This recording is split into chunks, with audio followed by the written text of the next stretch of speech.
Hey Narwhals, I'm your host Luke Narwhal, and today we're going to be reading Obese/Morbidly Obese People of Reddit. What does your daily diet normally consist of? If you enjoyed this video, consider leaving a like and subscribing for more weight loss videos that help you stay on track. Ugh, I'm ashamed to write this even in the privacy of a throwaway, but I wanted to add another honest answer. I'm a 26-year-old girl, 5'7", 280 pounds. Here's an example. Breakfast, coffee with a lot of flavored creamer, something sweet, 2 Pop-Tarts, some sugary cereal, chocolate milk, etc. Snack, can of Mountain Dew. Lunch, 44-ounce Diet Pepsi, bean burrito, chips, and queso. Dinner, entire pint of ice cream, sometimes with candy added. Snack, crackers, way more than a serving, chocolate milk or juice. It makes me feel really crappy, and I usually eat crap in my room or in my car. I'm not currently eating this way, working with a nutritionist and currently on a sugar detox, plus I've been working out and trying to eat better for a few months. But this is my default way of eating anytime I'm not actively trying really hard not to. But slowly, finally, I'm changing my habits, and it's sticking. For most of my life, I've had long stretches of eating this way, mixed with a few month periods where I severely restrict calories, but still eat them all in mostly chocolate and cheesy crap. The obvious question is, why the frig I would do this to myself? And I really don't know. But when you're fat, it's unbelievably easy to get fatter. And more importantly, once you see yourself as a fat person, it's incredibly daunting to change. When poor eating and being fat is so deeply entangled in every aspect of your life, fixing the damage that was done is unbelievably friggin' difficult.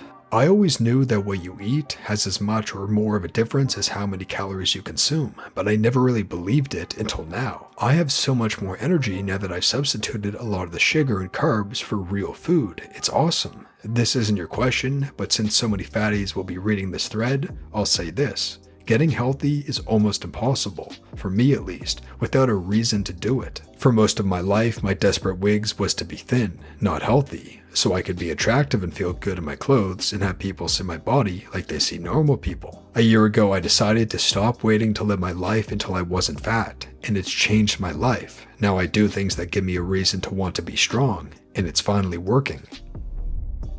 I'm around 330 pounds, and here is my true diet that I don't like admitting.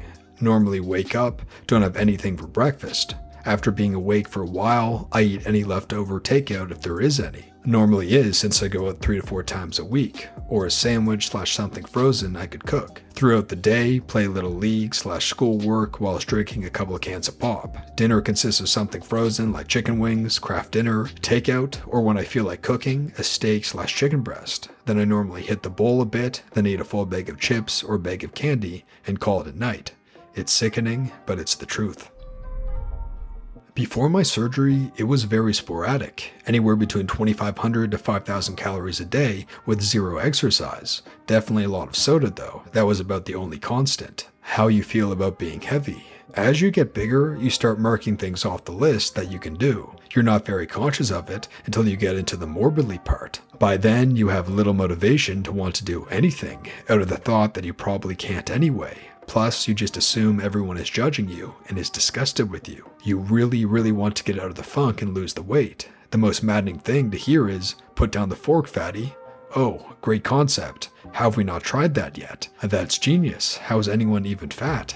The truth is, crap that's bad for you is addictive. Sugar is addictive. Carbs are addictive. You can actually get some withdrawal when you cut them out. Not that it's impossible to do, but, well, have you ever tried to quit smoking? In the same way, the mind just keeps making excuses to keep on the path of unhealthiness, little rationalizations that really aren't that rational. I had weight loss surgery about 1.5 months ago, and what a change. Since I can only eat so little now, it pretty much starts and ends with protein. There's just no room for carbs or sweets. I didn't have much of a sweet tooth anyway. I've lost 65 pounds, and while I still have a fair amount to go, I'm already adding back to the list of stuff I can do.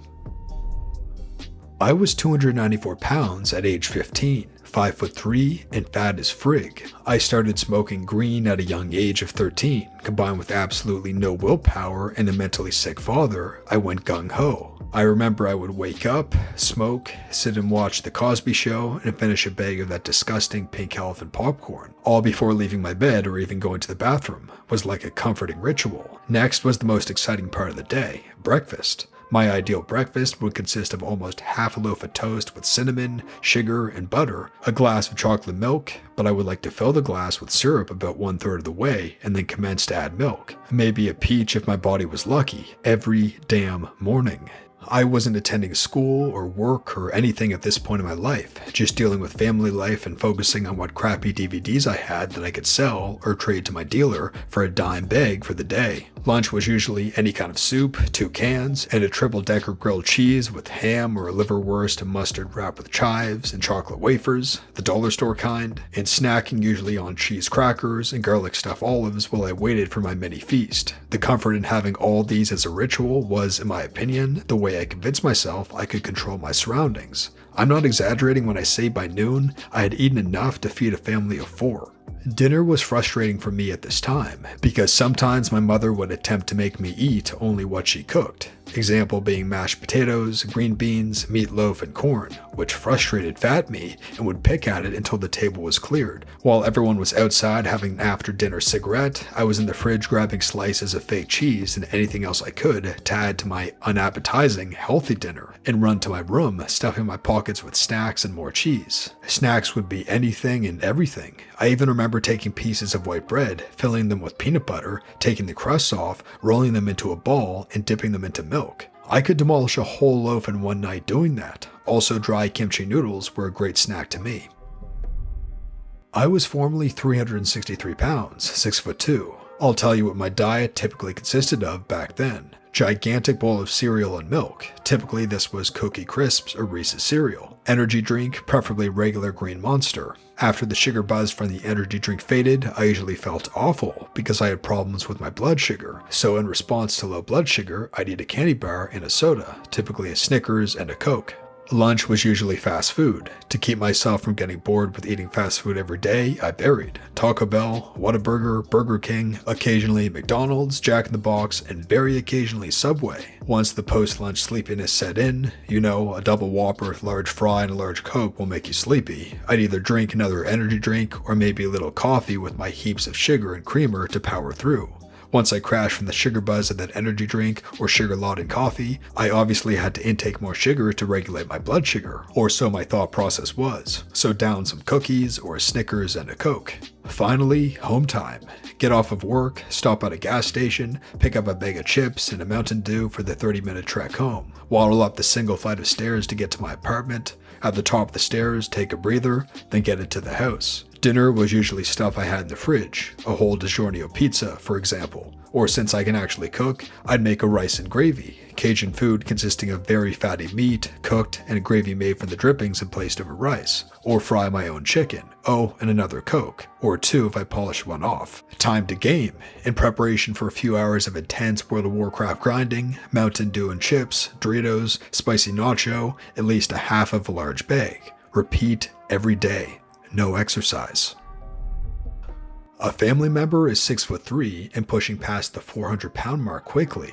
I spent a weekend with him a few weeks ago. Here was Saturday. Breakfast, 5 cups of coffee with 3 tablespoons of coffee-made powder per cup, 1 roll of 10 biscuits, flour, plus sausage gravy covering each, about 1 pound sausage, 1/3 gallon milk, and 1 stick of butter. Snack, 3 donuts, chocolate Long Johns, plus 2 Pepsis. Lunch, 2 ham sandwiches plus cheese and 1 large bowl of chili, 2 Pepsi.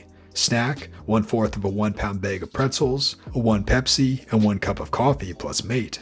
Dinner, 3 pork steaks covered in barbecue sauce, 2 ears corn on the cob, baked beans, salad, iceberg lettuce covered in half a cup of French dressing plus shredded cheddar, baked potato plus cheese plus 2 tablespoons sour cream, 3 pads of butter, 1 Pepsi, and 1 small bottle of water. Dessert, 4 inches by 4 by 3 piece of cake plus 2 cups of milk, and before bed was 2 donuts. In addition, his regular on the way home from work snack is 1 Big Mac meal supersized with Coke and 2 cheeseburgers.